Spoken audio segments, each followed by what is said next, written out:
Welcome to the Higher Power Podcast, where your safe zone for discovering your true self is created. We are your hosts, Frank Sieben and Jill Humphreys.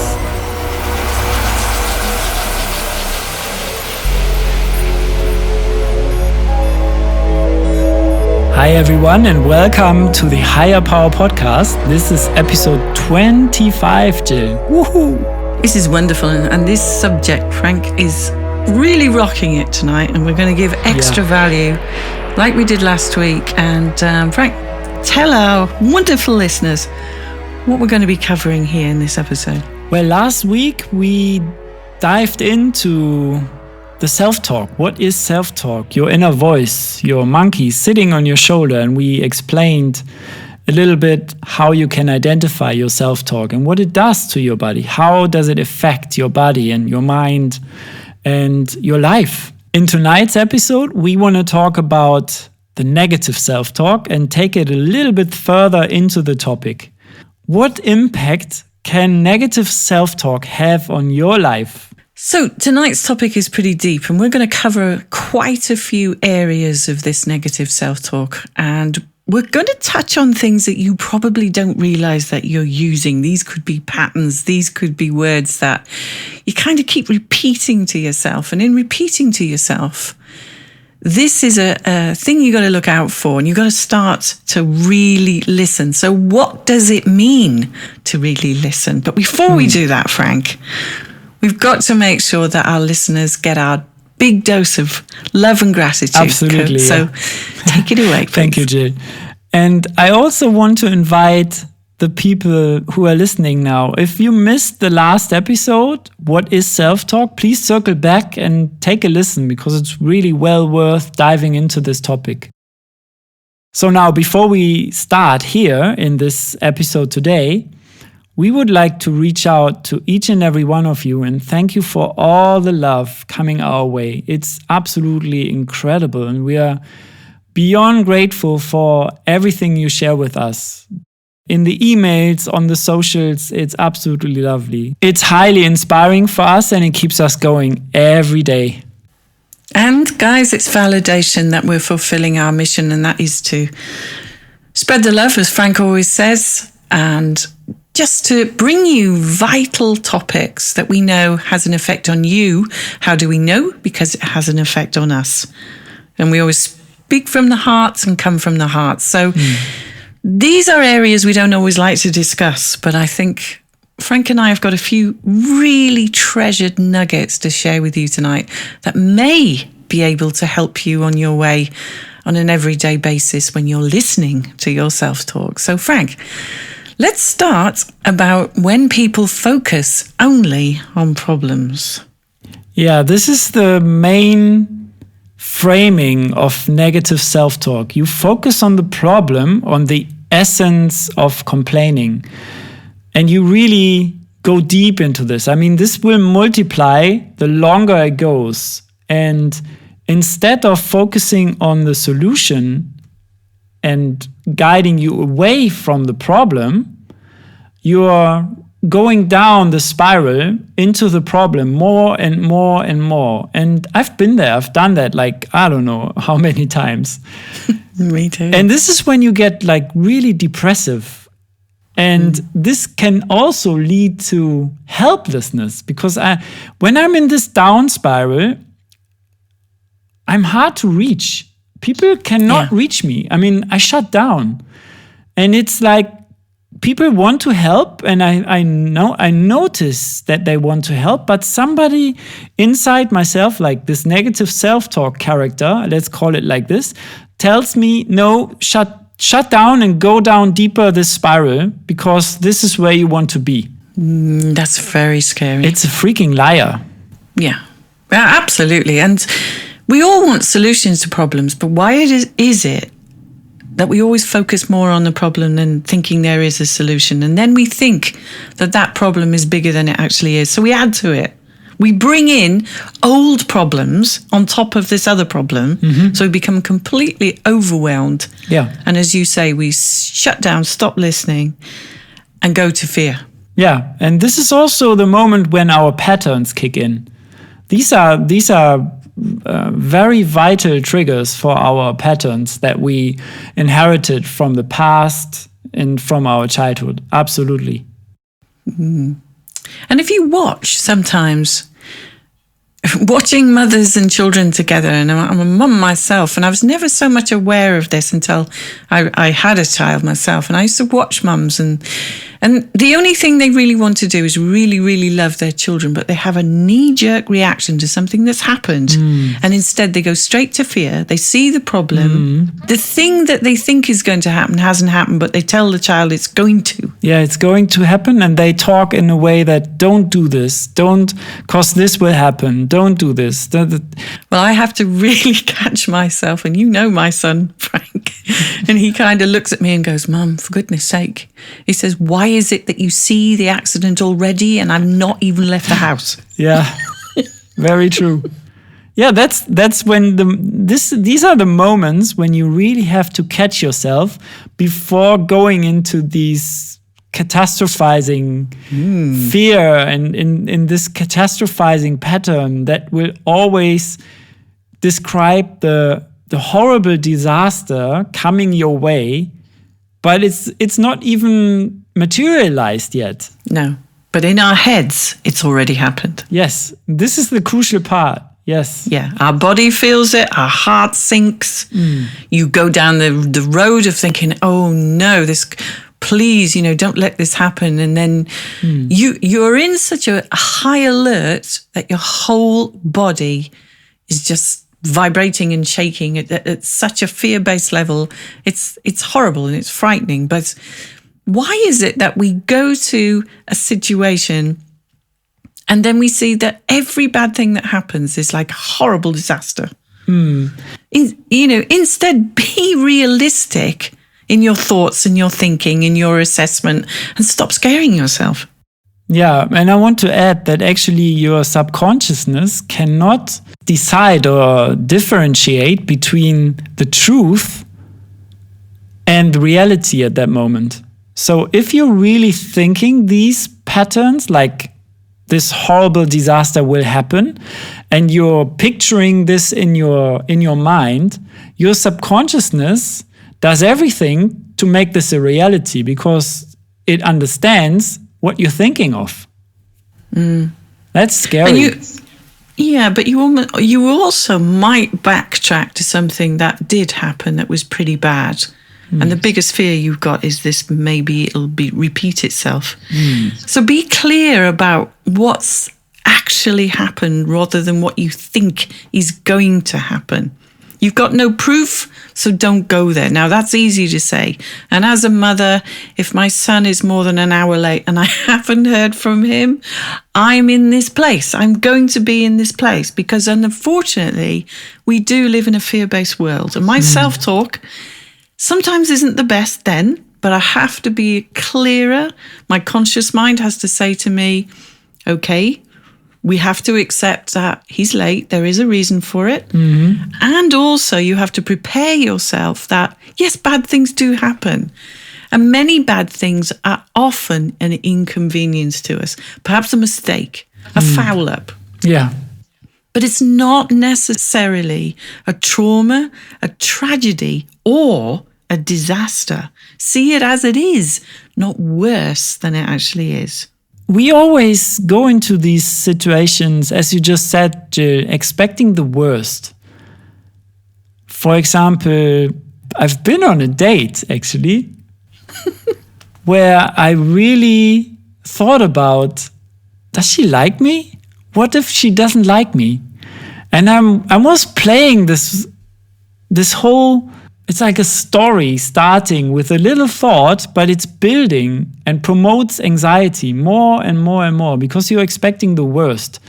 But by just asking, what's the worst thing that can happen? Or expecting a positive outcome, you go into a state where you just have this down spiral again because you keep jumping from stone to stone that even takes you lower in the spiral by simply focusing on your worst thoughts. Frank, what came up for me then is my driving test. Ooh, yeah. I didn't pass my driving test the first time.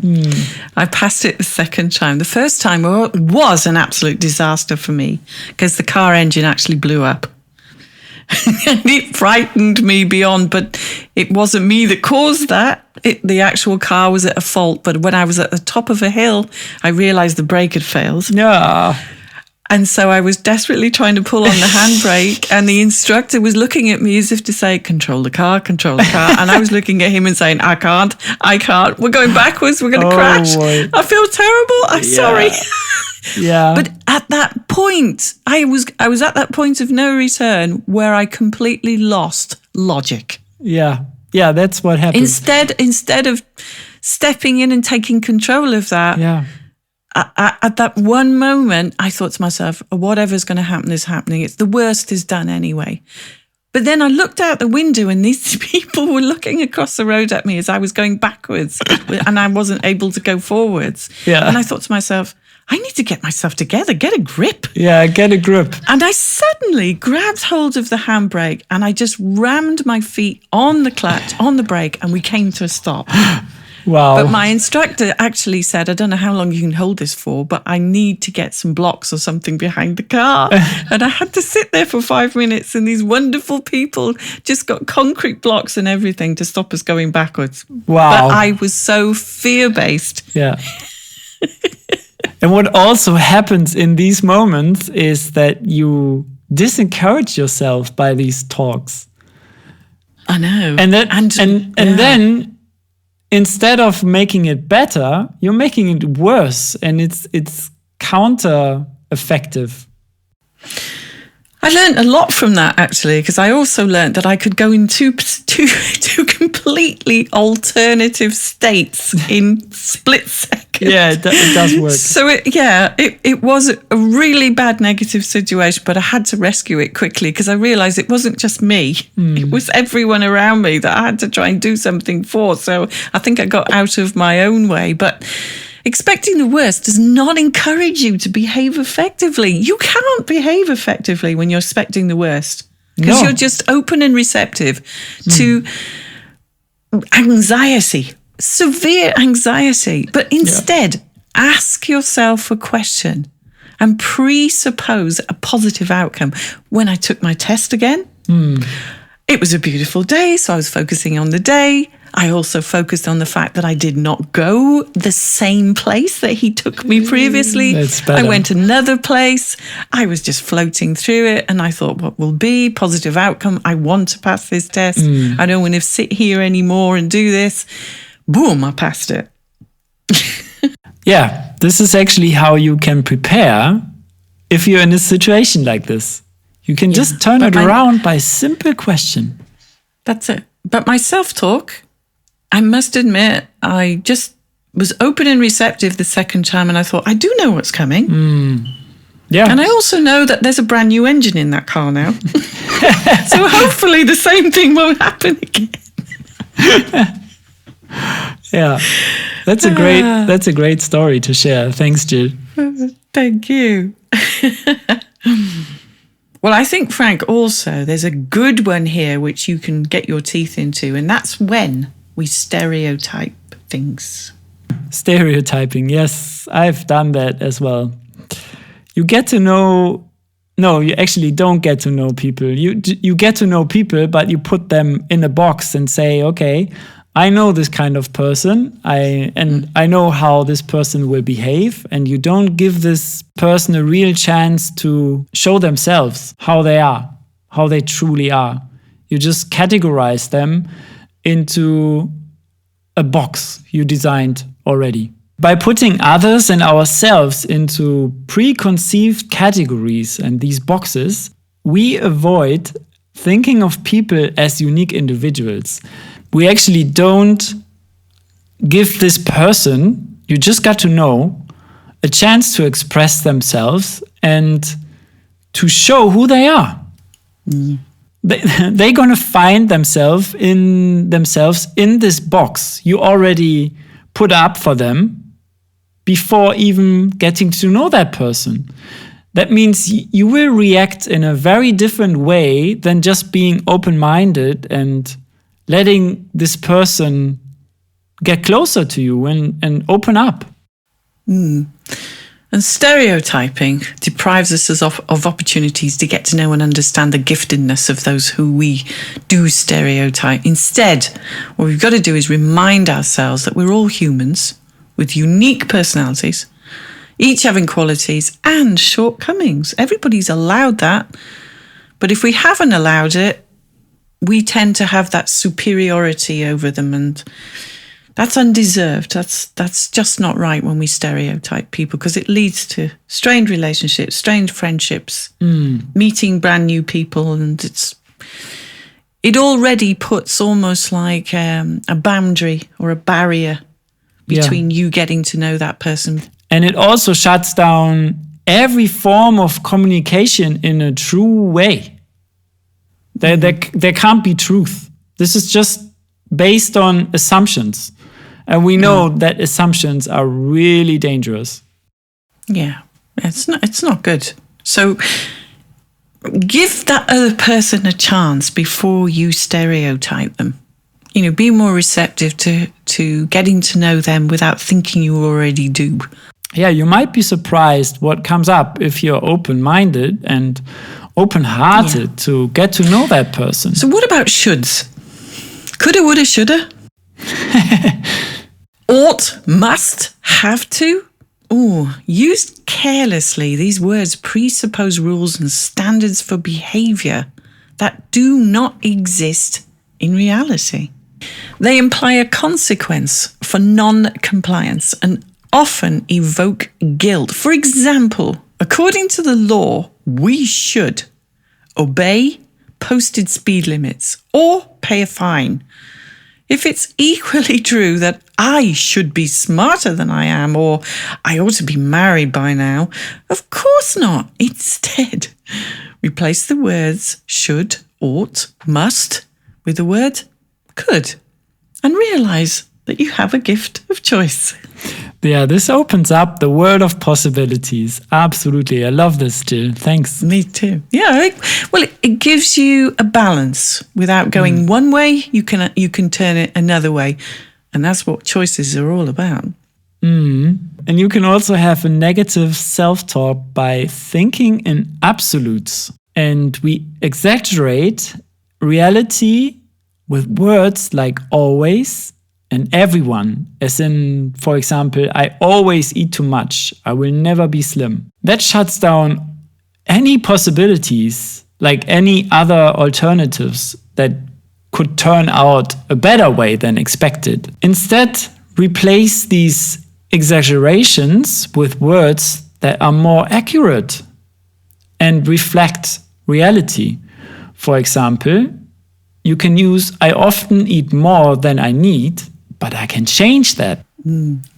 Choices. Yeah. So there's a shift of mind where you have choices, exactly, where you can decide, yes, I want to do this, and I can. Yeah, because how you react to a worrisome situation is largely determined by what you tell yourself about it. As I was slipping down that road, going backwards, I was telling myself, I'm going to crash. I am going to crash. And I don't know if I'm going to hit a car. Oh, my goodness me, I'm out of control. And I suddenly had to think, no, take control. You can do this. And you can make sure you're safe and everyone else is safe. So through this internal dialogue I was having in 2 split seconds, you can make decisions, set goals. You can feel happy, sad, relaxed or anxious, hopeful or lost. Yeah. And this will make all the difference in the outcome because it influences your behavior instantly. And I think it's worth actually repeating this. This decision influences your behavior instantly. Like really, it can take you from a split of a second, as Jill just said, to a totally different state. I've done that. That also reminds me when actually I did come across quite a nasty car accident. Ooh. But the police were calling us on. But I actually pulled over and I said to the police, this looks pretty bad. Can I help? And he said, well, what do you know? And I said, well, I do know some basic, but I said I could surely be with somebody to help them while the emergency services arrived. And he looked at me and said, off you go. He said, make sure you go to those two guys there. They're the ones that are actually helping. But, I put pillows under heads. I held hands. And it made all the difference because I made that decision that these poor people were in that hopelessness situation, but it was my choice to try and make it better. So again, my logical best self said, get out the car and see if you can help. But my other help said, maybe we should drive on because that's what the police want. Oh, wow. Yeah. Interesting, isn't it? Split decisions. Yeah. Very interesting. But I left there better than I would have felt if I'd have driven past. Oh, yeah, I believe. Yeah, definitely. All or nothing. Wow, now this is big. How many people do we know that are black or white with no grey areas? Yeah, thinking in extremes. Oh, yeah. If you do this, you really paint the picture in a very distorted way. Like you paint the reality picture in a very distorted way. Because if you only see black and white, there's no real progress possible. There's no little win possible. It can't exist. And if you start training in a gym and nothing is happening for the first 2 weeks, and then you say, okay, I quit. It doesn't work. It doesn't work for me, never. You unsubscribe from the possibilities that there will be progress if you just continue. The progress could be, I don't know, losing some pounds or gaining weight if you want to build muscles. It just takes time sometimes. But these thoughts of negative self-talk really shut us down then. Because, if you think it doesn't work for me, you quit. And you shut yourself off from all progress. Any extreme thought can only have extreme consequences. Yeah. And the extreme can be that you totally give up and you talked yourself out of having any way forward that you could perhaps gain from what you're doing. You shut it down. There's nobody else made you do that. It's your self-talk that's actually turned around and said, I don't know why we're wasting this time. I don't know why we're turning up here all the time. Look, there's no difference. My clothes are still tight. Instead of saying to yourself, okay, I want to lose a couple of pounds. What can I do on my nutritional daily intake just to help me reach my goal today? What can I do just today? Again, these simple questions give you choices, and then you can choose and find solutions for the problem. Because if you're not seeing results yet, maybe you have to change something in your exercising, or maybe you just have to continue just a week longer and you will see results. Yeah, sometimes it's really that simple. But we don't see it when we're an all or nothing self-talk person. That's it. It's like black, white. If that's not working, I'm never going to do that again. Yeah. I'm never going to give myself a chance. And listen to what you're saying. You're saying this, I'm never doing that. I always fail. It's never going to happen for me. How many times do we say that? We can hear ourselves, listen to what you're actually saying to yourself and be kinder with these choices that you make every day. Yeah. And when you start saying things like, I'm stupid, I'm fat, I'm whatever, you can come up with 1,000 million labels for yourself. This is also a negative self-talk that is very dangerous. And actually, I have to say, for me, this really lowered my self-esteem because I was telling myself, I'm not good enough, I'm stupid, I'm just not worth it. And it became a pattern. These things, these little words can really become a pattern very quickly, because your body reacts to this in a cellular way that you shut down, you go into this fight or flight mode. Anxiety kicks in. Yeah. But the dangerous part I feel with this is we believe this voice. So that is taking every single thing away from you that you know could make these changes, because you're starting to believe it. You're starting to not like yourself. And this is really dangerous, because if when we start disliking ourselves, our esteem is gone, and who we are, who we want to be, we've now made a decision that, well, that's just me anyway. I don't like who I am, so it becomes part of our identity then. That's the dangerous part, because, you adapt it into your personality, into your character, Yep. Very dangerous, very slippery slope, guys.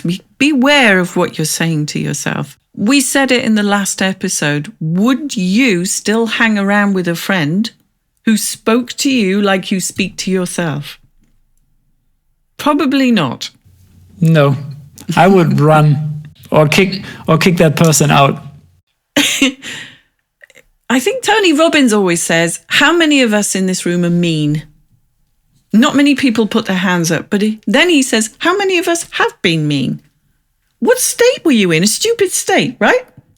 But it doesn't mean to say you are that person. Yeah. So, recognize your faults and shortcomings for what they are. Yeah, very true. But if you say it, I mean, I've done that. I've done these statements like, I am stupid, I'm not worth it, and I'm not good enough, all of this. Yeah, I was just going to say, before you were going there, I want to go deeper into what you just said then. But what kind of state were you in, Frank, when you were telling yourself these? Exactly. This is the thing. I was already in a depressive, negative state. And I got myself out of this by simply asking the question, is that true? Is that really true? Is that what I believe I am? Because if you put this to the test, you will find out it's not true. Because you're not stupid. You're not, no. You're worthy. And sometimes our behavior pushes us over the edge, but realize that behavior is not always you. It's just circumstances around you maybe has pushed you into that corner, or that's how you feel because you're a little bit out of your center, you're not in your power. But that doesn't make you a stupid person. No. It just makes you a real person, a human being. And we don't have to give ourselves these negative labels. It's pain. Yeah. And change your negative into I am statement, into a statement about behaviors. For example, I make unhealthy choices when it comes to food. It's easier to change a behavior than to change your identity. That is huge. Oh, that's a big step. Absolutely, yeah. Very much so. So, Frank, what about the blame game? Yeah, we assign guilt instead of solving the problem. So we always blame others for everything. If we can blame others, we always feel we can justify in a wrongdoing and avoid our own responsibility. And instead we focus on what you can do to promote a solution to the problem, not blame everyone else for what's happened and point fingers and, really make that other person feel bad. It's like, step up, take some responsibility yourself, even if it isn't, just say, okay, hey, I made a mistake there. But why is it that we don't like to feel that guilt? Why is it we don't like to be honest? Because nobody likes to be found out most of the time. Nobody likes people to think bad of them because they've made a mistake or done something wrong. But when we do step up and do this and stop playing this blame game, life gets a whole lot easier.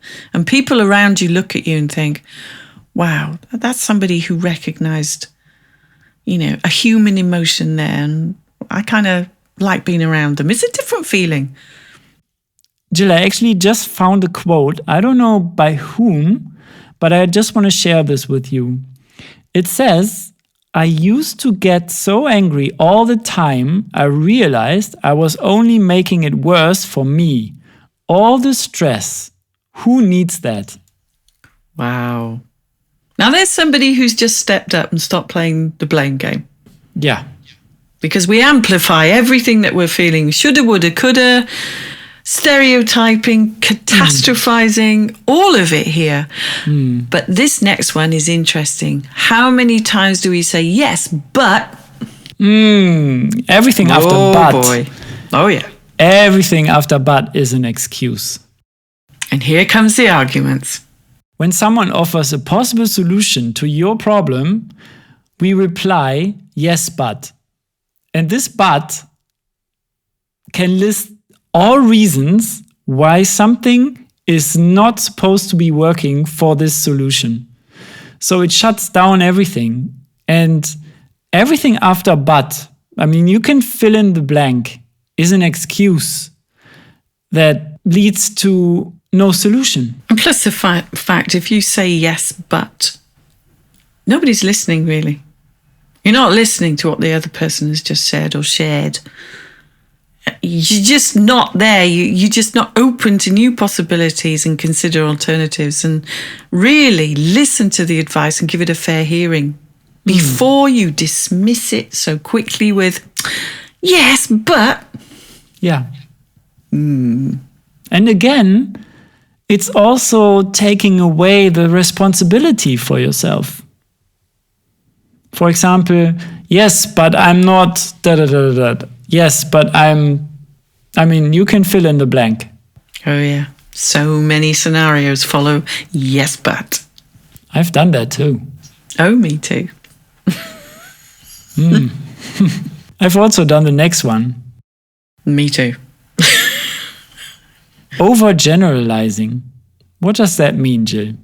Well, it is a little bit similar to the stereotyping in thinking and in the absolutes one. And it means that we take a single instance or occurrence and generalize it to numerous other situations. For example, Joe is a nice man and he doesn't want to date me. Therefore, no nice man will ever want to date me. So when misused, this kind of generalizing can lead to illogical conclusions and thoughts. That's exactly why I just had to laugh. This is really, if you are in a clear state of mind, this is just funny. But you do hear, because people will say, oh, yes, but he's a nice man. All nice men are taken. Oh, boy. Yeah. My friends used to say that to me all the time. And I used to look at them and say, wow, so you know 5 billion men? Your little red book must be massive. Yeah. But, ask yourself whether there could be an exception to your generalization. And does it mean that this occurrence is going to happen every time? No. Absolutely not. It's illogical. Yeah, it's totally illogical. Yeah. Well, on our research, Frank, this is quite a long chapter here, but I think it's good to read this out because one of the more frequently faced challenges experienced by athletes is that of how to improve their performance. They express frustration that they often possess identical, if not superior, physical attributes to their competition. Yet, they're consistently being outperformed by that competition.